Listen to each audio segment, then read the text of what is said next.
Bonjour à tous, aujourd'hui nous allons voir la décomposition des fractions décimales pour le niveau 6e. Alors on va déjà rappeler ce que c'est qu'une fraction décimale, j'ai fait une précédente vidéo pour plus de détails.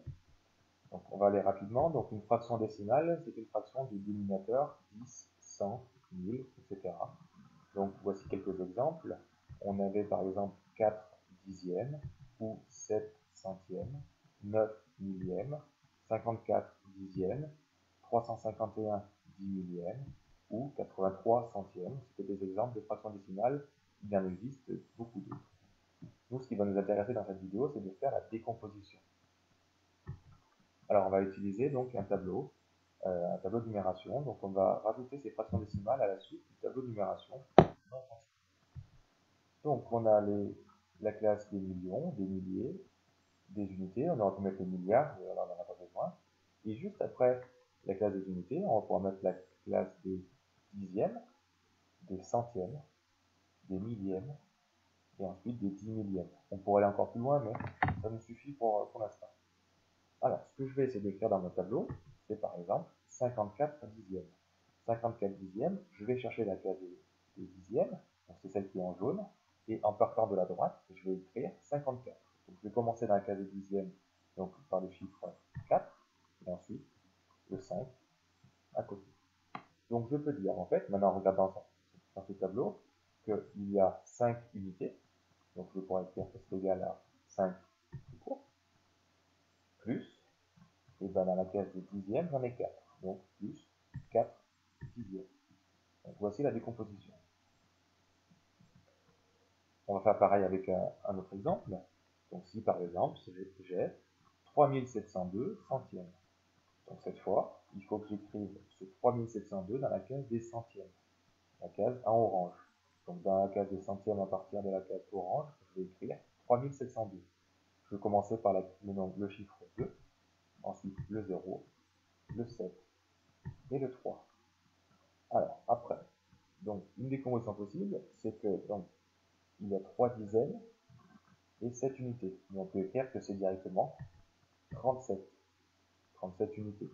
Mais si on veut, on peut encore décomposer, on peut dire que c'est 3 fois 10 plus 7. Alors, tout dépend après ce qu'on vous demande en exercice. Mais là, si on vous demande directement les unités, c'est 37 unités, plus, eh ben, dans les dixièmes, on n'en a pas, donc plus 0 dixième, donc ça sert à rien d'écrire, et ensuite, plus, eh ben, 2 centièmes. Dernier exemple, on veut écrire 1806 10 millièmes. Alors, les 10 millièmes, ils sont un peu plus loin, c'est dans la case violette, donc il faut que j'écrive dans cette case-là, à partir de la case violette, 1806. Donc je vais commencer par écrire le 6, ensuite le 0, le 8 et le 1. On voit qu'on n'a pas d'unité, donc bah, ça fait 0 plus, donc le 0 ne sert à rien. On commence directement par les dixièmes, donc c'est égal à 1 dixième, puisque le 1 dans la case des dixièmes. Dans la case des centièmes, il y a le 8, donc plus 8 centièmes. Dans la case des millièmes, il n'y en a pas, donc on peut écrire plus 0 millième, mais ça n'a aucun intérêt, et plus, ensuite 6 10 millièmes.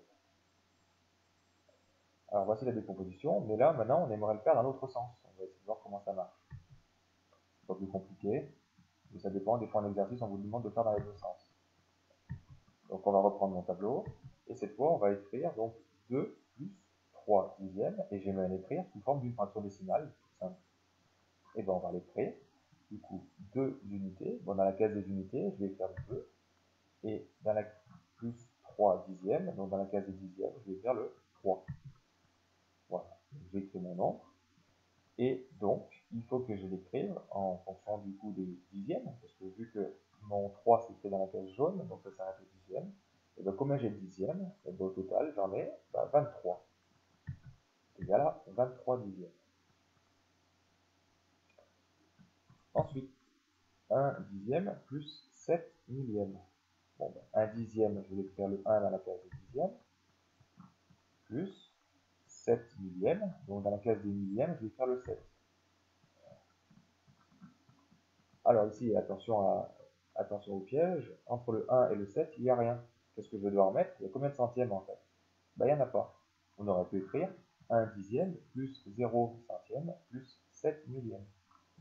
4 centièmes. Mais il faut quand même écrire le chiffre 0.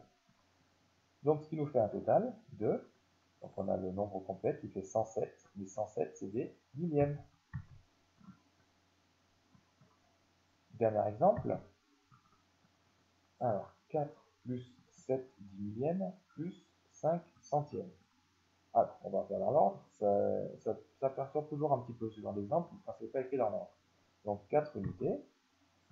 7 10 millièmes. Donc, 10 millièmes, c'est tout au fond. Donc, j'en ai fait 7. Et ensuite, 5 centièmes ici. Pareil, il y a ni de dixième ni de millième, mais dans les cases, il faut bien que j'écrive des zéros. Et donc, ça va nous faire des 10 millièmes, ça va nous faire un très grand nombre de 10 millièmes, ça en fait donc 40 507.